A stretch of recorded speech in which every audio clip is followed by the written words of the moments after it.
waaw tey jii àjjuma 11 juillet 2025 dama ñëw fii ci Touba Mosquée donc doon lancé li ñuy tuddee 72 heures de curage de canaux ci ñaari commune nag lañ koy def muy Mbacké ak Touba. ku ne xam na ni daaw ci nawet bi sonnoon nañ trop ci wàllu inondation parce que it ñaari communes yi ku leen xam-xam ni bu ndox mu bari bu fi wàccee rek mën nañ am ay jafe-jafe ci wàllu donc ndoxu taw yi ku ne xam na nag état def na fi liggéey bu am solo surtout ci commune Touba Mosquée te tey jii yaakaar naa ne liggéey boobu en tout cas dinañu soulager bu baax a baax mais liggéey boobu lu mu baax te réseau bi defaruñ ko nettoyé wuñ ko efficacité bi ñu war a am dina des moo tax donc ñun ñu waxtaanoon ci ànd surtout ak commune Touba Mosquée maire mu ngi nii sama wet ànd ci ak également service état yi ONAS cadre de vie SONAGED ak urbanisme entre autres services yëpp ñu ànd ci waaye it ànd ci ak acteurs communautaires yi notamment Touba ca kanam ak association sportive et culturelle yi damay fàttali ni que lii dafa bokk ci plan d'action ODCAV bu Mbacké ñu def ay action de curage de canaux biñ ci waxtaanee nag ñu ànd ci ak ñun donc ñu liggéey ci donc ci li nga xam moom mooy nettoyage réseau bi ñetti fan yooyu nag bu soobee yàlla comme niñ ko lancé fii ci nga xam ne mooy alentour grande mosquée bi dinañ ko continuer dem ci lu mel ni jànnatu ku ne xam na ni foofu ci sa année yi passé daan na fi am ay jafe-jafe surtout ci grand màggal bi nga xamante ni moom lañ jublu di fàttali xañ na nawet bi moo tax ñu def ko waaye wàccaayu grand màggal bu Touba parce que bëgg nañ màggal gii di ñëw bu soobee yàlla ñu bañ a am benn jafe-jafe ci wàllu inondation kon donc loolu moom mooy suñu yéene di ci it wax dëgg gërëm bu baax a baax xalif général des mourides Cheikh Mamadou Mountakha di ko ñaanal bu baax a baax wér ak gudd fan parce que it ànd na ci ak ñun démb rek waxtaan naa ci ak Cheikh Bass nga xam ne mooy porte parole bi moom itam mu jël engagement donc accompagner ci bu baax a baax soññ na ci bu baax a baax ñi nga xamante ni donc ñoom ñooy yëngatu ci domaine boobu kon am nañu en tout cas xel mu dal te bu soobee yàlla gëm nañ ni ñetti fan yi buñ ko paree dina am lu bari impact positif boo xam dina ko indi en tout cas ci li nga xamante ni moom mooy xeex inondation yi fii ci commune bu Touba Mosquée di fàttali rek ni que niñ koy defee fii ci Touba noonu lañ koy defee donc ci Mbacké ñaari commune la yoo xamante ni ñetti fan yëpp bu soobee yàlla donc loolu ci dinañ ci liggéey ci wàllu nettoyage donc réseau bi. xanaa ñu jëm si. waaw bërëb yi ñu ciblé donc bari na bu dee ci commune Touba fii ñu nekk bokk na ci muy li wër grande mosquée bu Touba bokk na ci it côté jànnatu boo demee donc surtout ci kanam jumaay sëñ Saliou bi foofu ku ne xam na ni jafe-jafe lañ fa daan am mais am na ay puits d'infiltration yoo xam ne def nañ ko fa bëgg nañ ko nettoyer it aussi bokk na ci Guédé bokk ci également lu jëm ci marché Ocass ak yeneen sites yoo xamante ni ciblé nañ ko ci ñetti fan yi amaana liggéey bi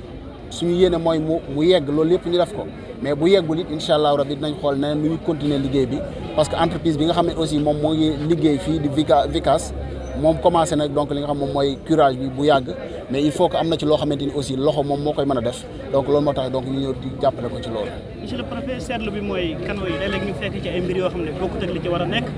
loolu lan nga ci wax askan wi nga xam ne ñoo dëkkee Touba. waaw loolu dëgg la gis nañu surtout fii nga xamante ni sax fii la ñu lancé opération yi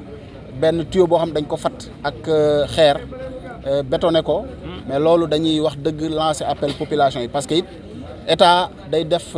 liggéey bu mucc ayib coono bu méttee métti lañ ci def ku gis li ñu daj tey ku gis également ni ñu mobiliser woo xam ni suñu yéene mooy wàññi jafe-jafe population yi surtout ci wàllu jëm ci wàllu mbënd kon su ay nit jógee di fatt tuyau yooyu loolu wax dëgg loo xam ne lu ñu war a moytu la te dañuy ñaax bu baax a baax population yi ñu jàppale ñu ci côté boobu ba en tout cas jafe-jafe inondation dootuñu ko am fii ci commune bi. activité bi dafa inscrire ci benn plan d'action régional boo xam ne CRD bi gouverneur woote woon Diourbel ànd ceeg préfet Mbacké ñoo ko tënk ñun ñu amoon activité yu mel noonu ñu ne comme nañ leen fekk si mais activité bi préfet moo koy coordonné muy 72 heures yoo xam ne curage lay doon diggante Touba ak Mbacké ñun ODCAV ak ASC di ci participer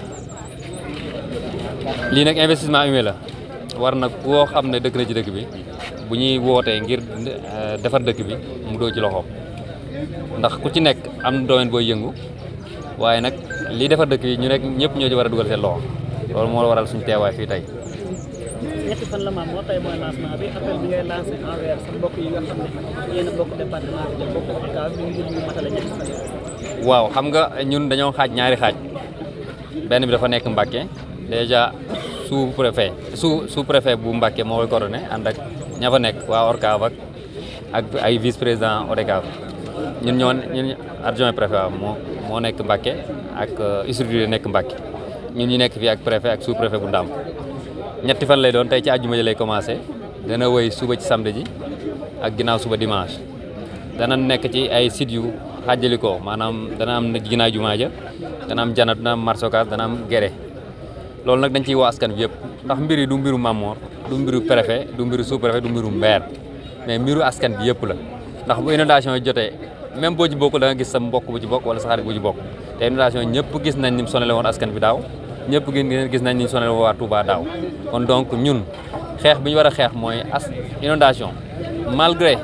état moo ngi liggéey waaye ñun askan bi aussi ñu dugal ci suñu loxo ndax état buy liggéey te toppatoo wuñ ko tamit aussi du baax ndax tey ji déjà mbuus yi nga xam ne mbuus yi dugg ci canal ñun ñoo ko fi def ñun askan wi pot yi nekk ci canal ñun ñoo ko fi def bant yi nekk ci canal ñun askan wi ñoo ko fi def kon nag askan woowu bu wër tourné wut génne ko ci biir askan wi biir canal yi mbuus yooyu du fa jóge te mbuus fu mu nekk bant nekk fa pot nekk fa jàpp naa ne canal boobu yàggee day fat te jàpp naa loolu kese mooy gàllankoor bi nga xam ne mooy lépp ci gàllankoor yi canal yi moom la ndax gars yi ñi doon liggéey canal ingénieur yi liggéey nañ ko liggéey bu mucc ayib bu fekkoon ndox kese la canal yi du am benn problème waaye li ciy jaar leen lu bokkul ak ndox mooy fatt canal yi kon donc ñoo ngi woo ñëpp ñu jàpp ci liggéey bi ñëw defar en même temps aussi dama ja taxal loolu moom mooy lépp solo. waaw mooy ak techniquement waa yeneen chef de service ñoo ko doon def ñun mobilisation bi ak communication bi rek lañ bokkoon mais bu fekkee waa cadre de vie ñoom ñoo indi matériel bi waa Vicas bi nga xam ne ñoo gagné marché bi ñoom ñoo indi camion yenn yi waa UCG aussi ñoom tamit aussi ñoo ngi ci nettoiement bi kon donc ñun dañuy ñëw kii ni ñu koy waxati nit ñi lañuy mobilisation ci askan bi lañ yore woon ak communication bi kon donc ñoo ngi ciy jaajëfal ñëpp di ci woo ñëpp aussi pour ñu part ndax jeexagut ku tey rëcc tamit aussi suba mën kaa dab dabaatal ginnaaw suba aussi mën kaa dabaatal jaajëf. yéen ñi amee feebaru hémorroïde mu yàgg ci yow lool nga yaakaar ni du massa wér moo xam hémorroïde bi nëbb wala hémorroïde bi feeñ ngay dem toilette muy metti wala sax mu teelaa toog Sen Bio Sénégal indi na leen traitement bu efficace boo xam ni 1 mois rekk lay diire ak bépp feebaru hémorroïde lu mu garaaw saa yoo naa ne sunu ay traitement mu tàggoo ak yow nu mu gën a gaawee li ci gën a neex mooy sunu ay traitement dañ leen koy garantil saa yoo ko naanee te gisoo benn résultat dañ lay rembourser sa xaalis jokkoo leen ak waa Sen Bio Sénégal ci 78 293 46 33 ak Sen Bio Sénégal coonoy hémorroïde jeex na tàkk ci mbirum réew di Sénégal